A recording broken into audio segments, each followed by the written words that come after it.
Bismillahirrahmanirrahim. I am Dr. Zaman, and today we are going to discuss the speaking portion of the OET exam.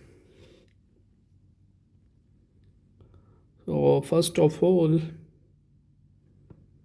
you need to know how to prepare for this section of the exam.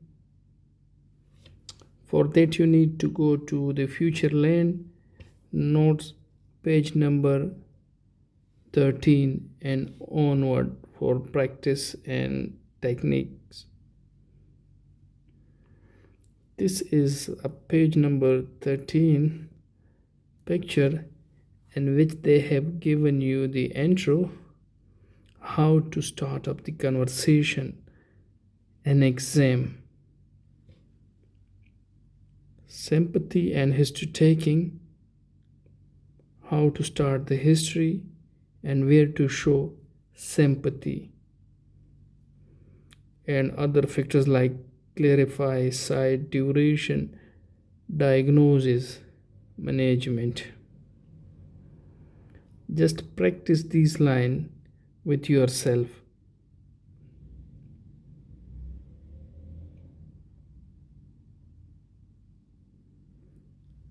Reassurance, reluctant patients, signposting, checking understanding of the patient, and ending the conversation with the patient.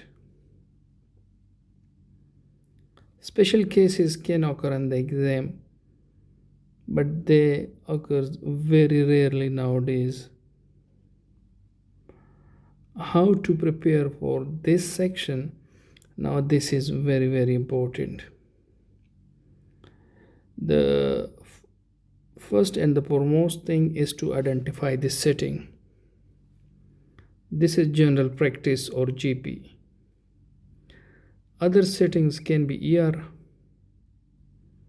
and the ward.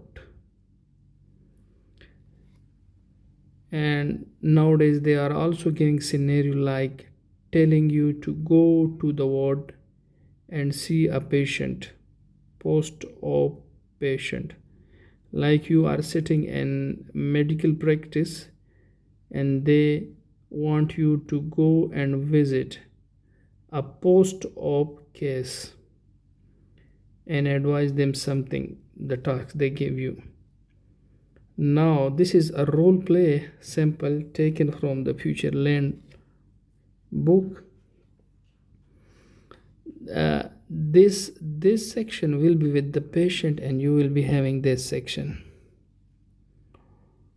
Okay, and they will tell you to take about 1.5 minutes or 3 minutes and read this. What you need to do in these 3 minutes, just underline this. This is a 10 months old baby came to see you. The child is suffering from gastroenteritis. Okay, the child is suffering from gastroenteritis. The patient is going to ask you question related gastroenteritis of the child. The parents appear anxious, worry. The child shows no evidence of dehydration and he is passing urine. He is playing happily on the floor of your office. You have this task. Always write your task to the side of the page.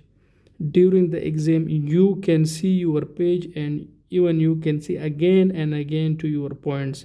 It does not matter.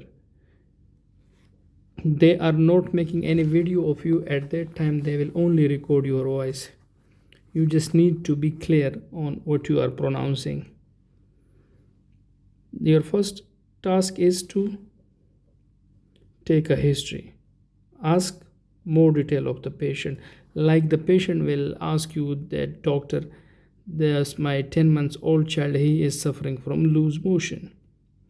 And then he or she will stop saying anything else. What you will see, oh, I'm sorry to hear that, and can you please tell me more about this? Then the parent will tell you that he is having this from last 24 hours. Again he or she will stop. Then you can go ahead and tell him what is the frequency of the stool, is there any blood, any vomiting associated with it, any fever, and then you will tell him from what you have said, and it seems like a gastroenteritis. What is gastroenteritis? Just briefly explain this. This is a bowel infection. You can give advice. What advice you will give? To use oral rehydration solution. Remember, and this section, they did not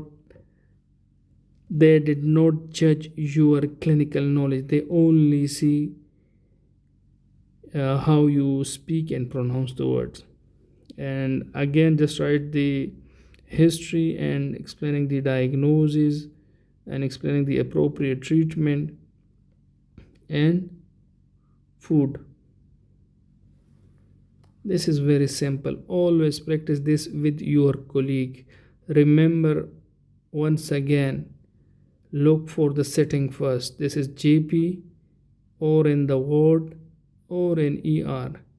And nowadays they are giving you this as a post-op case.